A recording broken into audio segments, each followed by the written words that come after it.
Muy buenas noches con todos los amigos en esta plataforma digital Sol Streaming Online. Quien le habla es el abogado Rommel Fernández, abogado litigante privado.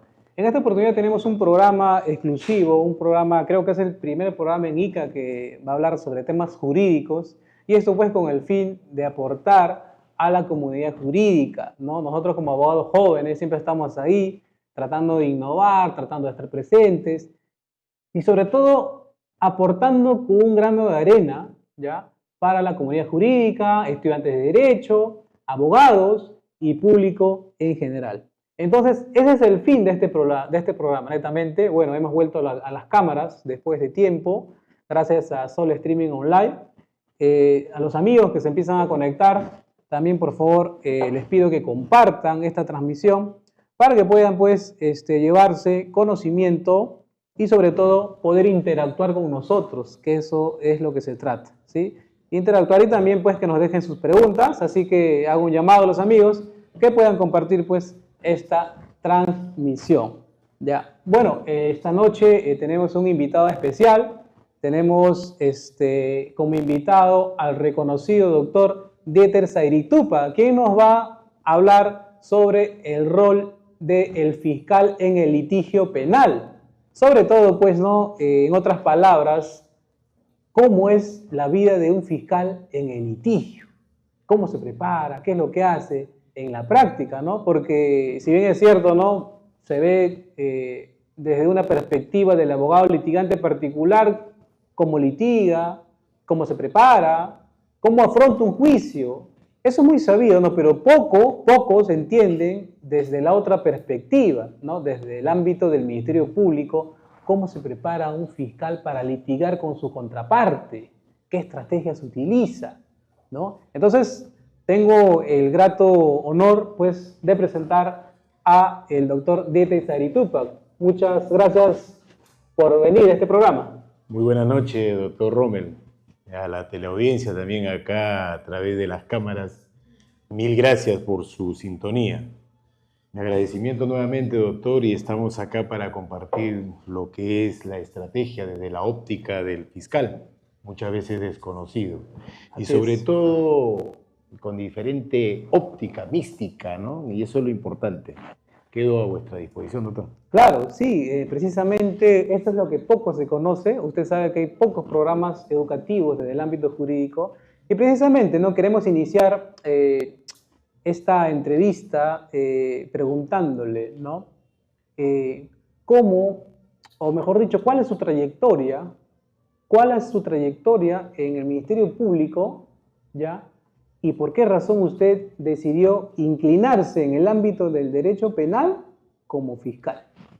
Gracias por la pregunta, doctor. Bien, los que tenemos muchos años en esto de lo que es la función fiscal, ya quien habla este año cumplo 30 años de servicio ininterrumpidos a la institución, tanto desde el inicio, desde 1996, recuerdo bajo el régimen de servicios no personales, antes que se cree estructuralmente, de acuerdo al CAP, la plaza de asistentes en función fiscal que empezó en el 1 de abril de 1997. Wow. Y desde el 96, agosto de 1996 hasta la actualidad, trabajando ya casi 30 años en el Ministerio Público. ¿Y por qué ser del derecho penal y no de otras áreas o ramas del derecho que son muy importantes y inclusive más cómodas para el entender del litigante penal, ¿no? Definitivamente algo tuvo que haber marcado y eso era la identidad con las necesidades de la sociedad, de encontrar justicia, de resolver, investigar, de tener casos y que se obtengan pronunciamientos adecuados en beneficio normalmente de la parte agraviada. Eso fue el ítem por el cual me incliné al derecho penal. Ojo, recuerdo que yo empecé en el derecho civil y en esos tiempos de los años 1990, era practicante y se dio la famosa reforma del Código Procesal Civil, del doctor Peirano, la del doctor Monroy Gálvez, ¿de acuerdo? Y vi cómo fue una reforma procesal. Y después, con los años que me incliné en el derecho penal y procesal penal, hemos sido testigos también de la reforma del nuevo Código Procesal Penal. Y ese es a grandes rasgos lo que me tiene acá aún en pie dentro del Ministerio Público, ¿no? Pero en todo caso, ¿usted considera que está por vocación? Se inclinó porque, no, en lo particular yo también cuando acabé la carrera me gustaba mucho el derecho civil, me gustaba mucho el derecho cambiario, derecho a la propiedad, ¿no? Títulos, valores, derechos reales, pero creo que uno va viendo en la cancha cómo te desenvuelves mejor, ¿no? Y eso fue lo que me pasó a mí. Entonces me fui inclinando al derecho penal porque lo empecé a conocer y ahí despertó la pasión por el derecho penal. Entonces yo sí puedo decir que tengo vocación. ¿En su caso usted? Creo que también estamos por el mismo rubro, doctor. La madre del derecho es el civil, no queda duda. Un clarísimo ejemplo que siempre le digo a mi personal que trabaja, le digo, hay que notificar una disposición X. ¿Y cómo se notifica? No lo vas a encontrar en el Código Procesal Penal. Tenemos que recurrir al famoso artículo 160, 161 y siguientes del Código Procesal Civil. Y eso es importante. ¿Y cómo nació esa vocación? Pese a que uno empezó en el área civil a practicar desde muy, muy temprano, ¿por qué el área penal? Por motivos de las prácticas donde empecé. Y fue un gran reto porque dije, bien, si estás cambiando de un área de derecho civil a derecho penal, vamos, te va a servir mucho el derecho civil. Y de hecho, empezamos así y miren los resultados, que no los pensaba, dicho sea de paso.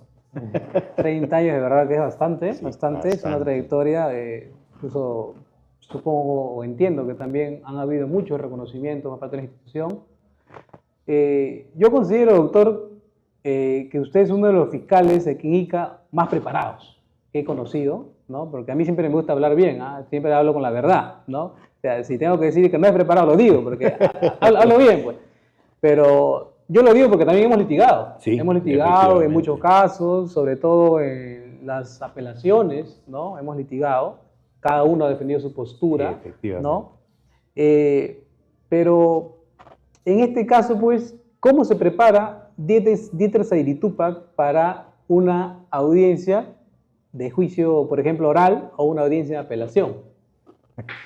No sé si es revelar un secreto o es algo que se viene, ¿no? Pero, a ver, yo empiezo mi semana de litigio, de audiencias, hoy día viernes. Ajá. Día viernes exijo siempre tener todo mi material y carpetas fiscales de mis audiencias de la semana que viene. Segundo, ordenar y establecer caso por caso, desde el lunes que viene hasta el viernes, cuándo es que tengo las audiencias más fuertes o más significativas. Y una palabra abarca eso, organización. Si el fiscal de hoy en día, con la sobrecarga que hay, la multiplicidad de casos, las audiencias en paralelo que se llevan, y ustedes también, los señores abogados, es que si no tienes organizado un despacho profesional, no vas a dar las expectativas.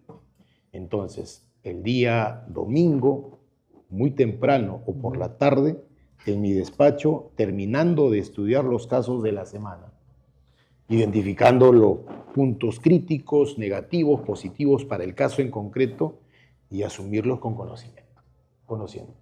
Porque el establecer que sea una audiencia, asumirla de manera imprevista, no creo que sea las exigencias. Nunca es un caso por última hora. Nunca. Conocer bien el expediente. Conocer bien el caso, el expediente. Exacto. Para no estar dando, primero, mantener un perfil profesional que uno se lo ha ganado con los años. Y segundo, cubrir las expectativas de la ciudadanía. ¿No es cierto? Porque la ciudadanía, a través de las plataformas como ahora, nos ven. Claro. O sea, ya no es como decirle, puedo editar esta audiencia para ver que salga mejor. Es en vivo. Y por consiguiente, la responsabilidad como defensor de la legalidad ante la magistratura de los señores jueces es una responsabilidad bastante elevada. Sí, mucha responsabilidad. Bueno, nos dijo por qué razón se inclinó por el derecho penal, pero no sabemos por qué razón decidió entrar al Ministerio Público como fiscal.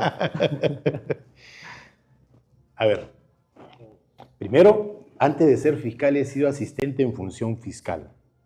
Y antes de ser asistente en función fiscal he sido contratado como servicios no personales desde 1996 en el Ministerio Público. Y como es una institución para hacer carrera, dada las reformas que se dieron en los años 90, conllevó a ser asistente y de ahí había que hacer un paso, un peldaño más. O eras fiscal provincial, adjunto provincial provisional, o mantenías siguiendo ser asistente en función fiscal. Lo particular que se dio es que para postular de asistente en función fiscal para ser adjunto provincial provisional, dentro de los requisitos en ese entonces, era que adjuntes a tu currículum la carta, la resolución que aceptaba tu renuncia a ser asistente. Y era todo o nada. Y definitivamente no me arrepiento. Y de ahí, 7 de julio del año 2000, empezó mi labor como fiscal, hace buenos años. ¿Pero era su meta ser fiscal? Sí. ¿Siempre fue Sí, su meta? no, siempre no, mentiría. Se dio la coyuntura de entrar a trabajar en el Ministerio Público y ver la línea de crecimiento que había en esa línea de carrera, ¿no? Dentro del Ministerio Público.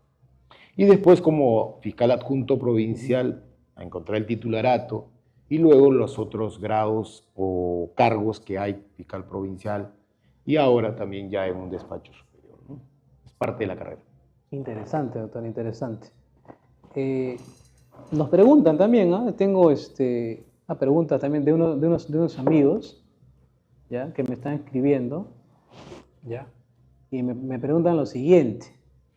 Me dicen, ¿qué ha sido lo más difícil de su labor como fiscal?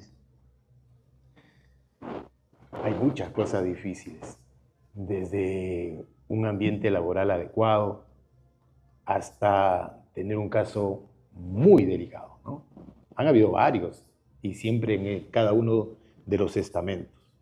Pero uno de gran responsabilidad, recuerdo mucho, ya estando en una fiscalía superior, que se me asignó un caso en apelación del primer caso en Ica que se obtuvo una sentencia por crimen organizado, que correspondía a la ciudad de Chincha. Y ese caso me acuerdo que eran aproximadamente entre 30.000 a 40.000 folios. E involucró cambiar una forma de examinar un caso distinto. Era internarte en tu oficina o en tu biblioteca particular con 80, 90, 100, 120 tomos y armar toda una pared del recorrido de la actividad criminal de una organización.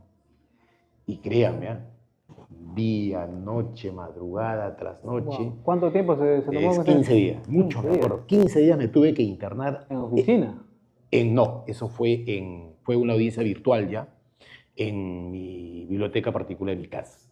¿Prisión preventiva? No, ya era la apelación de la sentencia del primer caso de crimen organizado en Ica. ¿15 días duró esa audiencia? No, 15 días me tuve que preparar para esa audiencia. Para prepararse. Claro. Pero por eso le digo, se ha internado usted ahí Claro, sí. en su oficina. Recuerdo que, porque antes de las audiencias virtuales en casa, me acuerdo que llegaron 2 camionetas de la fiscalía a mi domicilio con los tomos de tomos de tomos y llenaron mi sala. Y lo único que dije es, o me gana el caso o le gano yo. Y créame, fue un desafío fuerte y la responsabilidad fuerte. ¿Eso ya era con el nuevo código? Con el nuevo código. Con el nuevo código. Me acuerdo que eran 27 apelaciones. ¡Wow! ¿Eran 27 imputados en ese caso? En algunos eran abogados que habían apelado por 2 o por 3, pero eran 27, más de 27 procesados. Wow. Pero eran 27 apelaciones, mucho me acuerdo. Doctor, pero ¿usted solo o necesitó el apoyo? ¿O el Ministerio Público no designa otro fiscal para que de repente se turne? Porque es mucha información. Sí, pero es ya donde entra a tallar el profesionalismo y la capacidad. La organización es muy importante. Mucho recuerdo que en la Academia de la Magistratura se nos enseñaba la labor que realizaba el juez Falcone en Italia y que toda su oficina la utilizó de una pizarra gigante para hacer el recorrido del dinero.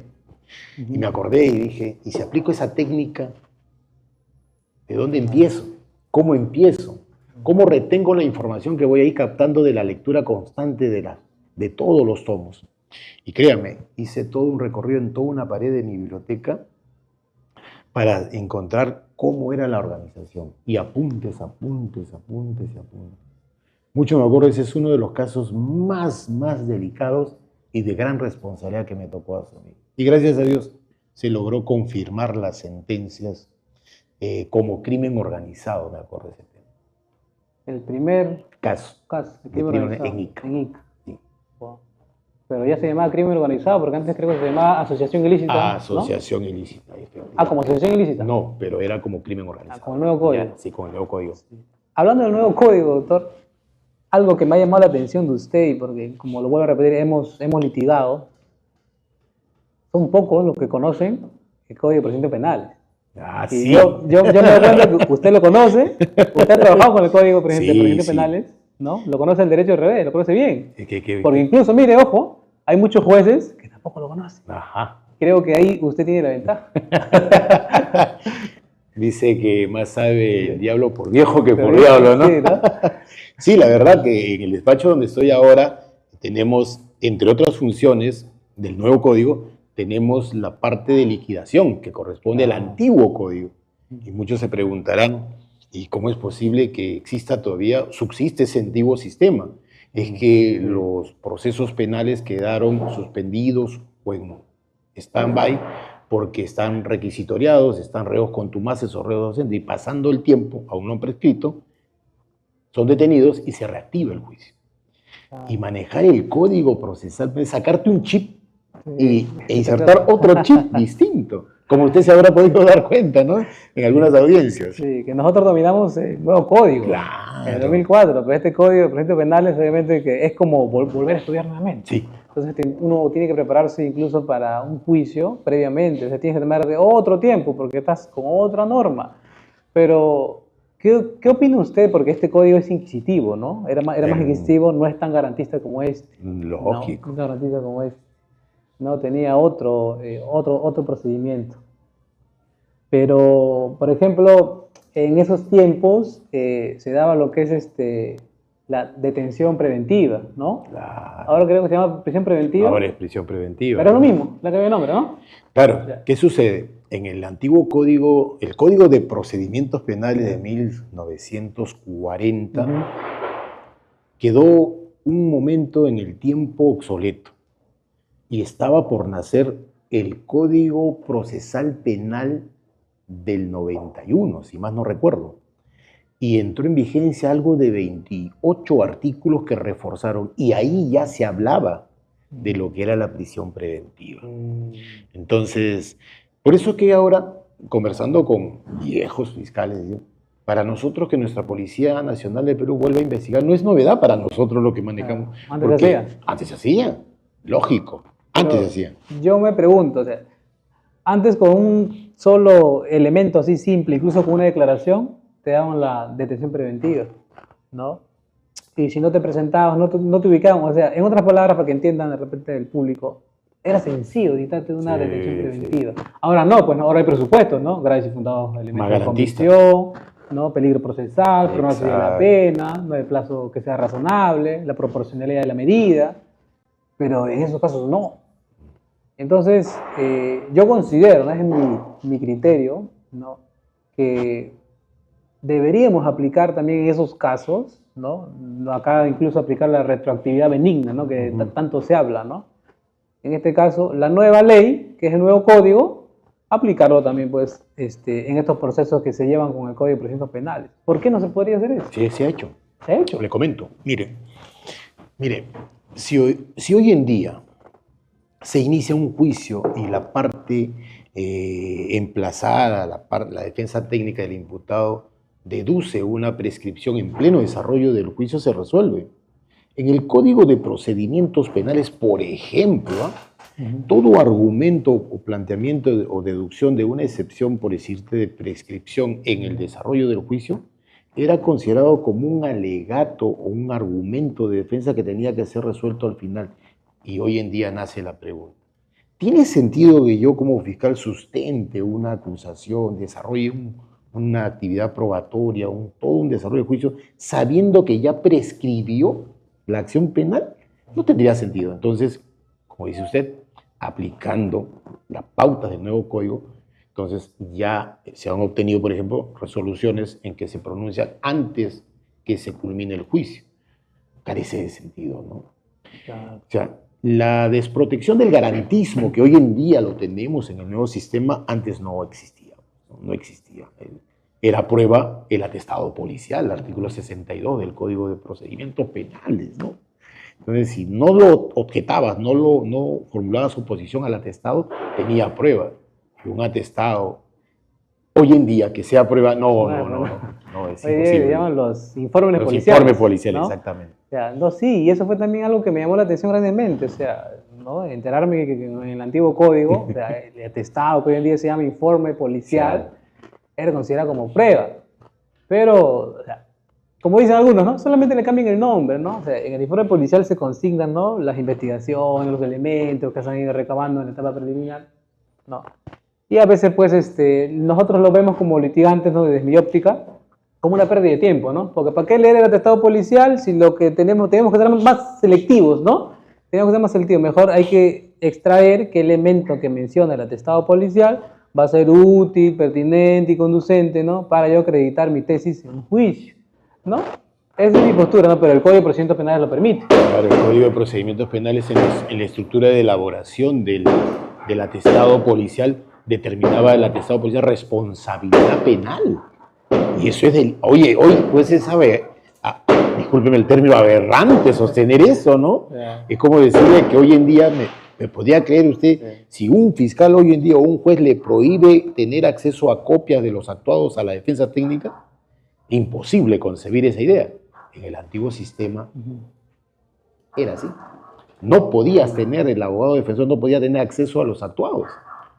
Así era el sistema. Increíble. Increíble, sí. Exactamente. Anécdotas que nos dejan los años, ¿no? Wow. Los años de la función. Sí. Bueno, interesante, doctor, la conversación. A ver, hay otra pregunta que me hacen acá los chicos del estudio que están ahí emocionados, ahí viéndolo a usted. Dicen que usted es un fiscal objetivo, ¿no? Creen que usted es un fiscal muy objetivo a comparación de otros y quieren saber si usted, dentro del principio de objetividad, ¿no? El cual pues es un rol, ¿no? de todos los fiscales, ha retirado acusaciones y en qué casos. Sí. A ver, en el antiguo y nuevo sistema, por si acaso, sí, porque en el antiguo sistema procesal penal, el Código de Procedimientos Penales, existía la posibilidad del retiro de la acusación si se actuaba prueba nueva en el desarrollo del juicio oral. Ese era el requisito. Y sí lo he hecho. ¿Por qué? Porque claro, pues hoy en día ya sabemos lo que es una imputación necesaria, lo manejamos, ¿no es cierto? Sabemos lo que es la actuación probatoria, sabemos cómo valorar la prueba, cómo ofrecer ese criterio de valoración a los jueces. Antes era distinto. Y con estos conocimientos de hoy en día se activa un juicio antiguo. La pregunta es, ¿esto acusábamos? ¿De esta forma acusábamos? Entonces ya nos estamos dando cuenta que con los mecanismos actuales podemos hacerlo. Y cuando he sido fiscal en primera instancia, sí se han hecho. El detalle está en que el principio de objetividad que está inherente en nuestra función y por mandato legal es que tenemos que ser objetivos, valga la redundancia, tanto en el aspecto incriminatorio como en el aspecto favorable al imputado. Podrán haber conductas execrables moralmente, criticables, repudiables por la sociedad, pero no se ajustan a veces a un tipo penal. Entonces, acusar o apelar, yo me acuerdo, ¿qué tan valiente podemos ser en retirar una apelación de un fiscal provincial? El derecho es de criterios y se respetan. Desistirte de la apelación del fiscal de una prisión preventiva que no le dieron en primera instancia, ¿no? Entonces, el 406.1 del Código para desistirte te exige la fundamentación. ¿cierto? Y cumple la fundamentación. Que puede ser por estrategia, por ilustración a tu fiscal provincial, que deben de recabarse mayores elementos, ¿no es cierto?, que subsanen. Entonces, es delicado, sí, pero ser objetivo también es ser legal. ¿Y el fiscal es parcial o imparcial? Eso muchos discuten. Sí. Que sea objetivo, eso sí lo sabemos. Sí. Pero respecto a la imparcialidad, bueno, la imparcialidad netamente le corresponde al juez. Claro. ¿Y la fiscalía? Pero considero yo que el fiscal va a perder imparcialidad cuando acusa. A la acusa. Porque ya tienes estructurada tu teoría. Ya tienes un criterio formado, ¿cierto? Ahí dejas de ser parcial. Tú ya estás inclinado a que tú tienes que perseguir el delito, tienes una imputación, a tu entender una imputación necesaria, una teoría incriminatoria y llevar el caso.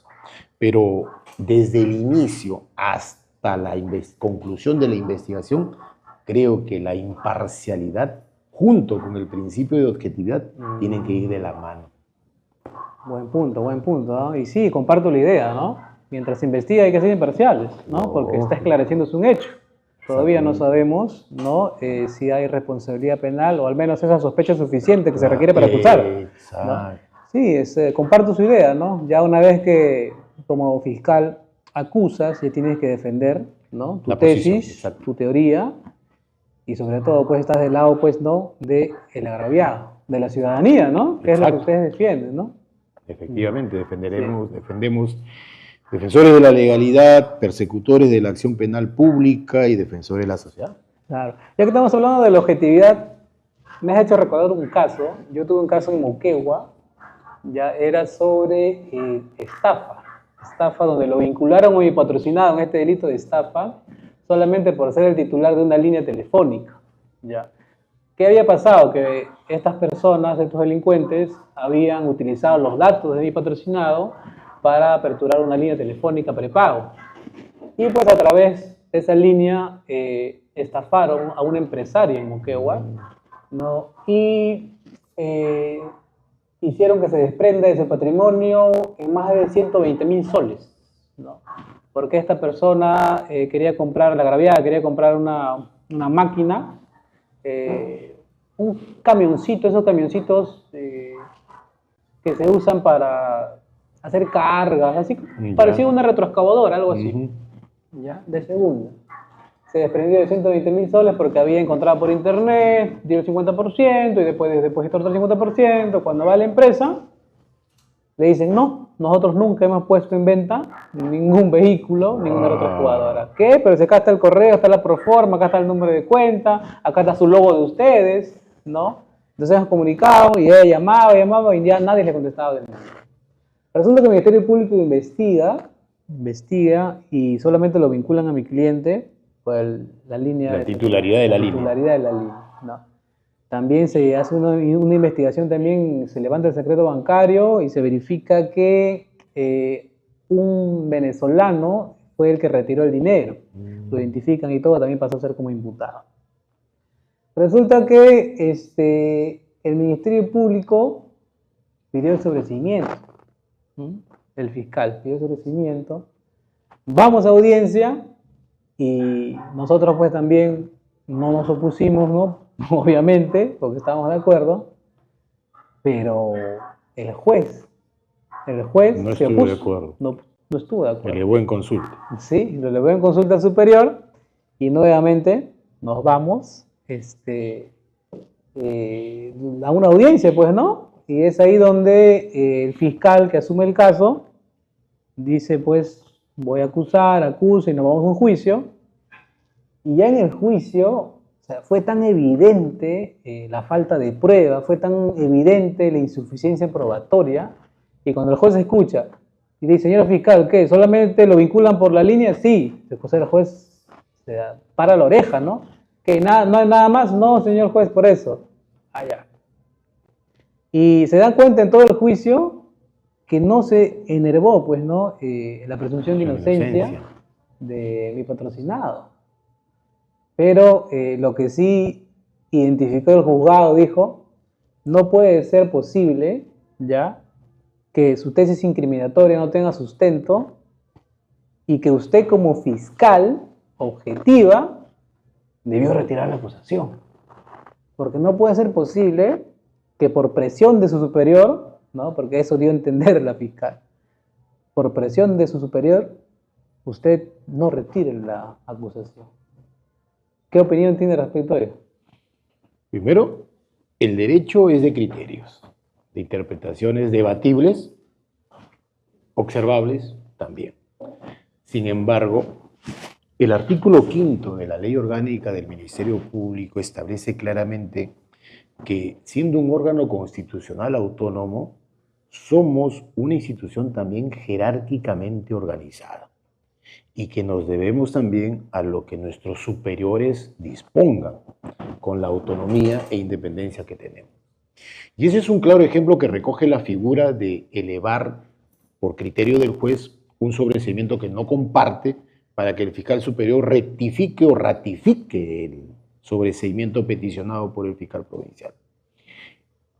Eso es lo que se llamaba antiguamente en el sistema anterior la acusación sustancial y la acusación formal, que era por mandato supremo, me ha ordenado acusar, acuso, pero es por mandato.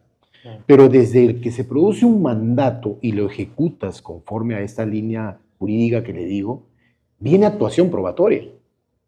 Y existe ya nuevas puertas, ¿no?, de actuación, como es, posibilidades de actuación, como es el retiro de la acusación, la ampliación de la milla, etc. Entonces, eso ya entra a criterio. Entonces, yo creo que si bien se respeta el mandato superior, pero la realidad del desarrollo del debate del juicio que arroja nueva información que descarta la posición inicial de punto de partida o simplemente la corrobora también, ¿no? Y eso maneja ya el criterio del fiscal del caso. Es por eso que la misma norma procesal establece que si el fiscal superior rectifica ese sobreseimiento del fiscal provincial, ordena que otro fiscal acuse sí o sí. El otro fiscal, ¿qué pasa si puede suceder en la realidad? Llega y también considera que acá debe proceder el sobreseimiento, pero por mandato legal tiene que acusar sí o sí. Claro, claro. Posiciones interesantes, ¿eh? Interesante, pero mira, en este caso que también le comento, el juez, a mi criterio, no ha hecho un correcto control. El juez muchas veces se duerme, muchas veces no te escucha, o no entiende, o muchas veces también te limita el tiempo, ¿no? Y como defensa privada nosotros siempre cuestionamos, ¿no? Te limita el tiempo y como que a veces también se te van las ideas, ¿no? O sea, yo creo que falta, esa cultura jurídica por parte de los magistrados de prestarle mucha atención a la etapa intermedia porque es mal llamada salto a juicio. Todos los casos van a juicio con sustento, sin sustento. La mayoría, ¿no? El 90%, aunque hayan habido algunos casos que sí hemos logrado el sobreseimiento. Pero igual creo que también de eso también le debe estar pasando al Ministerio Público, o usted como fiscal también debe haber vivido eso. En este caso, ¿usted comparte esa idea de que hay jueces de investigación preparatoria que no hacen un correcto control? A ver, hace un tiempo atrás conversaba con unos exalumnos que ya estaban haciendo la maestría, abogados ya, y le decía, siempre conversando con ellos, ¿quieren un tema de investigación para una tesis de maestría? Vamos, la función jurisdiccional en la etapa intermedia. Sobre eso. ¿Y cómo me nació esa estructuración de investigación? Por lo siguiente. ¿Qué sucedía? Siendo fiscal de segunda instancia, llegaban casos en apelación de lo que es el Ministerio Público de primera instancia apelaba a una sentencia absolutoria. Y cuando yo comenzaba a leer muchas veces la sentencia absolutoria, el juez se sustentaba no en los supuestos de absolución del 398.1 del Código, que es la insuficiencia probatoria, la duda razonable, etcétera, etcétera, sino cuestionaba la imputación necesaria y la pregunta nacía por sí sola. ¿Por qué puede haber cuestionamiento a la imputación necesaria como un supuesto de absolución en una sentencia después de un juicio Entonces, ¿qué pasó en la etapa intermedia? No se hizo el filtro respectivo. Y de ahí nacía el supuesto de investigación de la maestría, ¿no? Le decía a mis alumnos, vamos, tienen pan. Entonces, ¿qué porcentaje de sentencias absolutorias están basadas en la falta de imputación necesaria? Una buena cantidad. Sí, sí. Ojo, interesante. Buena pregunta. Sí, entonces, un tema de investigación muy interesante, a mi entender, para una maestría, para un trabajo de doctorado, ¿no? Pero que esa es la realidad. No se cumplía o no se cumple a cabalidad, como tendría que ser. Cabalidad, ¿no? Sí, sí. Sí, ya que estamos hablando de la imputación, que es un tema, ¿no? Un tema muy interesante. En este caso, he escuchado abogados, ¿no? Esos abogados que salen en LP, salen en programas jurídicos, ¿no? O otros abogados que son incluso hasta reconocidos, ¿no? Refieren que un abogado no debe observar la imputación necesaria, imputación concreta, porque estaría haciéndole el trabajo a la fiscalía de corregir su imputación. ¿Es cierto eso? ¿Cómo lo ves desde su óptica de fiscal? El fiscal. Desde su óptica de fiscal. ¿Le Personalmente, hacemos la chamba a ustedes al observar, al corregir la imputación concreta en el ámbito formal, sustancial? ahora Bueno, con la modificatoria reciente desde 2004 del Código Procesal Penal, que el auto de enjuiciamiento es impugnable para revisar el tema de la imputación concreta, llegan a apelaciones a segunda instancia esos temas. Y recuerdo lo que muchos juristas también han dicho, ¿no? Decirle, señor fiscal, está mal hecha su acusación, su imputación, mejórela para que me sentencie. Entonces, si yo lo veo así de esa óptica, digo, gracias, señor abogado, gracias, señor litigante, por advertirme este error, porque si no me lo advertía acá, en la siguiente no lo iba a poder subsanar. escuchen. Tanto así, mire, también algo muy parecido sucede, y lo que yo le llamo siempre el pronóstico normativo del código ha sido superado por la realidad de la litigación. Un tema importante, sobreseimiento, archivamiento. Muy bien, va a impugnar, ¿no es cierto? Y la defensa, la parte agraviada, el sobreseimiento que el juez dictó de oficio o a pedido de parte. Y yo siempre he hecho la pregunta en estratos académicos como estos también, ¿a quién tiene que convencer la apelación de la parte agraviada de un sobreseimiento? ¿A los señores jueces de la sala o al fiscal superior? Y muchos me responden con criterio también. No, si una apelación está dirigida a cuestionar una resolución judicial, quien resuelve es los señores de la sala. Está muy bien. ¿Y qué pasaría si el fiscal superior en la audiencia dice, estoy conforme con los argumentos del sobreseimiento? Si no hay acusación, no hay juicio. Entonces, cuando estructuramos una apelación cuestionando un sobreseimiento de primera instancia, tiene que estar dirigido a convencer a ese fiscal superior que tiene que ordenar que se acuse. Y es muy importante, porque la sala, ¿qué puede hacer basados en que el fiscal provincial ha planteado sobreseimiento y el fiscal superior en audiencia está ratificando su sobreseimiento del provincial? Yo tengo otra postura, doctor, respecto a la imputación necesaria, ¿ya? Porque yo considero que sí se debe corregir. Hay otros que dicen, no, que vas a corregir y en juicio vas a perder porque ya no van a haber defectos. Yo tengo otra postura, por ejemplo. Yo creo que sí es necesario observar la acusación respecto a la imputación concreta o necesaria, ¿ya? Porque necesitamos conocer el contexto, cómo, cuándo, dónde, de qué hora, de qué manera se cometió el delito, ¿no? Y traigo como ejemplo, pues, un caso de banda criminal que estoy llevando en Lima, efectivos de la comisaría de Yerbateros. La fiscalía los acusa por banda criminal, ya, pero usted sabe, ¿no?, los supuestos de banda criminal, ¿no? O sea, incluso tiene que haber una concertación entre ellos y tienen que cometer diversos delitos, no solamente uno. Claro. Y esos delitos pueden tener delitos comunes que afectan a la sociedad. Banda criminal, encubrimiento personal, porque habían ayudado supuestamente unos extranjeros a que fuguen del calabozo. Encubrimiento personal, ya. Pero no nos dice la fiscalía de qué manera habría concertado. Porque dice que concertaron entre todos ellos para favorecer, para cobrar 6.000 soles y favorecer a los venezolanos con la fuga. El encubrimiento personal tampoco. O sea, no nos dice de qué manera ayudó, de qué manera colaboró, de qué manera concertó, a través de qué medio. Entonces, uno observa esa imputación para que el fiscal corrija. Y si no puede corregir, ¿qué hace? ¿Tiene que sobreseer? Permítame mi criterio. Mire, ¿y por qué cuestionamos una imputación para corrección ¿Ya? y por qué no la cuestionamos para liquidar? Discúlpeme, voy a pecar. Voy a pecar. Si usted me dice, señor, vuélvame a servir esta taza de café porque está frío ya. Ajá, sí, y con sí. más azúcar y con más cafeína, por favor. Entonces, gracias, lo hago.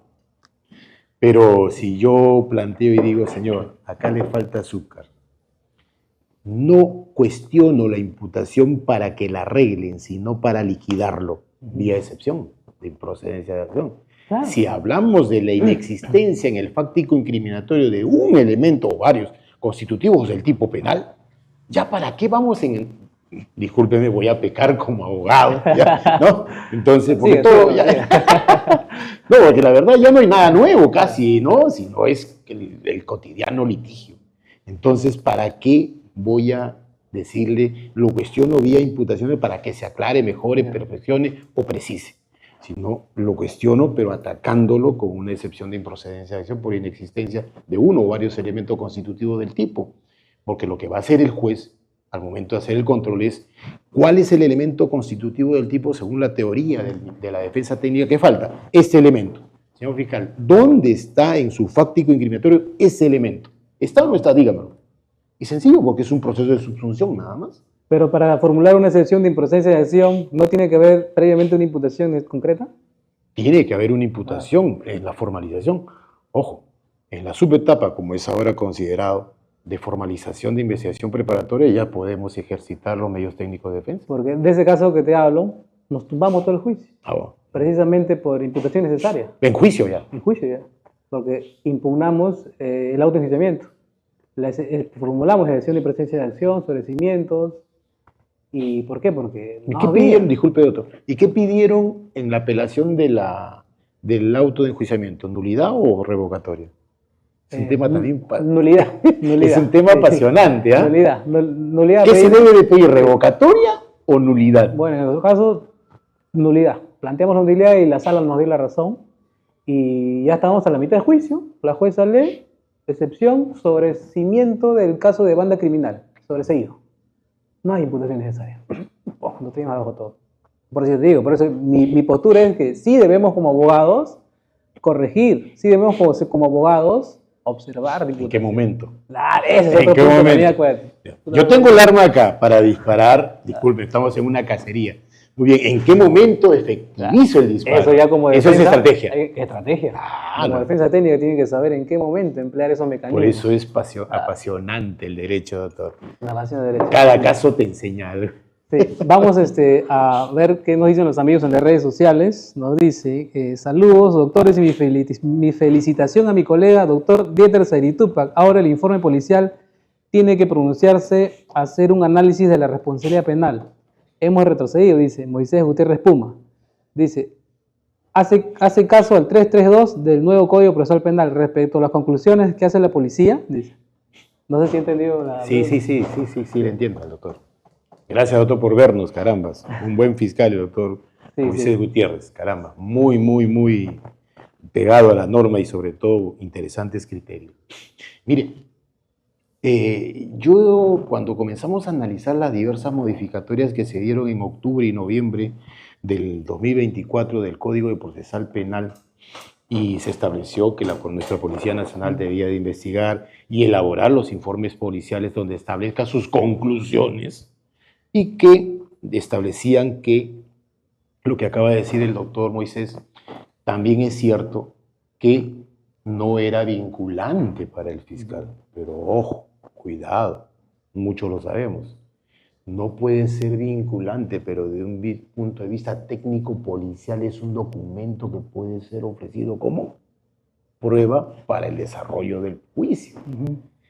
Y tenemos un informe policial donde te diga que no he encontrado fundamentos o criterios para que transite a la subetapa de formalización, y aún así el fiscal, como no es vinculante, formaliza investigación preparatoria.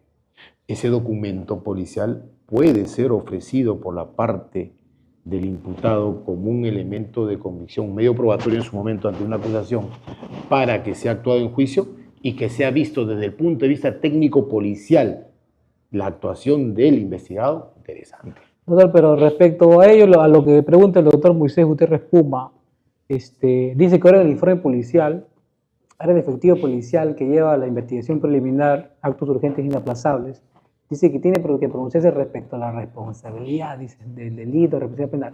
No, creo que tendría que ver también, o sea, los efectivos policiales también tendrían que saber cómo tipificar un hecho, ¿no? Cómo tipificar un delito, a ver si los hechos se encuadran en el tipo penal. ¿Y acaso eso no era labor del Ministerio Público, de la Fiscalía? Entonces, ¿considera que hemos retrocedido? Por ejemplo, yo considero que no es lo correcto. Yo creo que seríamos retrocedido, porque el Ministerio Público, como titular de la acción penal, como director de la investigación, yo considero que él debe dirigir desde la investigación preliminar y él tipificar el delito. O sea, yo sí no comparto esa modificatoria que ha habido. La dirección jurídica, ¿no es cierto? La estrategia jurídica la plantea el Ministerio Público. Y a esa modificatoria habría que sumarle lo siguiente, doctor. Sería solamente necesario que nuestra Policía Nacional del Perú sepa de subsunción normativa o de teoría del delito. Porque, ojo, si hablamos que nuestra policía nos puede establecer en su informe policial que ha habido legítima defensa, no estamos en un hecho que es un acto consciente y voluntario, acción, ni tampoco que está subsumido a un tipo penal, tipicidad, sino también ya lo que es la antijuricidad, y todo eso es teoría del delito. Entonces, particular sí, puede decirlo, fundamento. El fundamento es importante, ¿no? No retrocedemos, no lo considero, pero sí cuestionable, sí cuestionable. Creo que fue materia de debate un tiempo, sí, eso, ¿no? Bastante, sí, muy sí, controvertido, sí. ¿no? Inclusive el Tribunal Constitucional llegó, ¿no? El Tribunal Constitucional estableció claramente que no era inconstitucional esas normatividades que había dado de delegarle a la policía la realización de la investigación, ¿no? Claro. Nos dice, Fanyu, doctor Dieter Seritupa Centeno, una persona correcta en su labor. Saludos, interesante, ¿no? Estamos teniendo muchos televidentes. Muchas gracias. Muchos fans también que están que lo siguen ahí. Moisés Gutiérrez Puma, mi excelentísimo doctor, el caso de fiscales detenidos por policías en las elecciones. ¿Acaso hemos perdido dirección de la investigación? Claro. Se ve poco eso, ¿eh? Sí. Efectivos suboficiales. Sí. Ese caso que en nuestra selva peruana ha sucedido ha merecido el pronunciamiento de la Junta de Fiscales Supremos, de la institución del Ministerio Público. Sui generis particular y primera vez que se escucha, ¿no? Por una supuesta usurpación de funciones, ¿no? Y eso da con relación a la modificatoria normativa, pues, ¿no es cierto? Sí. Particular, y esto va a hacer mucho que hablar, porque ahora viene la actividad. Sí. Y planteo una pregunta sencilla, basada en la norma, solo a manera de colorarlo. La Fiscalía seguramente va a investigar, ¿no es cierto?, por abuso de autoridad de la detención. ¿Quién va a investigar? ¿La Fiscalía Penal? ¿La Fiscalía o el policía? Obviamente que acá va a haber, que es algo controvertido. ¿Por qué? Porque la Fiscalía se va a investigar ahí mismo. Claro. Particular, ¿no? Peculiar, ¿no? Peculiar, pues, ¿no? Pero, wow, o sea, es materia de debate. Hay mucho por trabajar, incluso el Poder Legislativo, ya, porque eso también se cuestiona bastante, ¿no? La policía también, en este caso, que investiga al máximo líder de una nación, ¿no? El presidente, ¿no? ¿Acaso va a ser imparcial en sus funciones o lo va a favorecer? Algo parecido, ¿no? En este caso, ¿no? Como dicen, gorila no mata gorila. Hay diversas interpretaciones y teorías sobre la dación de esas normatividades, ¿no? Claro. Se respetan, todas son debatibles, tenemos libertad de expresión, de opinión, pero creo que hay algo bastante importante, ¿no? La ciudadanía en general siempre espera una labor de ese binomio, Ministerio Público, Policía Nacional del Perú, con el fin de erradicar toda esta grave crisis que tenemos en el aspecto de seguridad ciudadana. Doctor Dieter, ya se nos ha pasado la hora, tenemos mucho por conversar. El mundo del derecho es muy amplio, es un universo, no somos sabelotodos, todos los días aprendemos. Espero tenerlo en otra oportunidad aquí en este programa. De verdad que los amigos siguen saludando. Víctor Humberto Campos Moreno dice, gran docente en la UAP. Saludos, doctor, a la distancia. Así que hemos tenido buena acogida para hacer nuestro programa, nuestro primer programa, doctor. Todos los viernes, chicos, público en general, todos los viernes vamos a estar teniendo este tipo de programas netamente jurídicos, compartiendo pues con abogados litigantes, fiscales, jueces, con todos ellos, porque lo que buscamos es contribuir con este tipo de conversatorio o podcast jurídico a la comunidad jurídica. Así que amigos, ya saben, todos los viernes a las 8 de la noche, sintonícenos. Doctor, unas palabras de despedida. Nuevamente las gracias, doctor Rommel, un buen profesional en el derecho como abogado litigante. A ustedes, los teleaudientes que han estado siguiendo esta apertura, ¿no?, de este ciclo y gustoso de una próxima ocasión. Considero, y acá termino, doctor, que el conocimiento y la experiencia de todos los días de litigar no deben de quedar con nosotros y también expedirla, dársela a disposición de las nuevas generaciones, los nuevos señores abogados en la comunidad jurídica. Muchas gracias nuevamente, doctor. Ok, doctor. Gracias, chicos. Síganos en nuestras redes sociales. Hasta la próxima.